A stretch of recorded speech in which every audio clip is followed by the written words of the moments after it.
Hello mga mamis, para sa mga mamis dyan na may mga tanong kung ano nga bang magandang ipasuot sa mga babies, lalo na sa mga newborn na mga babies dyan.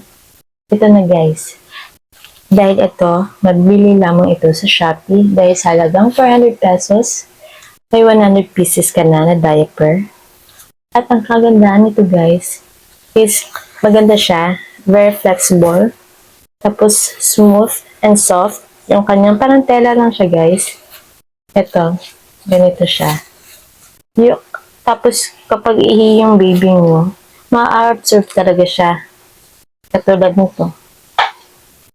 Ito guys, sample nito. Maganda siya guys, dahil madali siyang magdadry. At kahit pigain mo, wala talaga.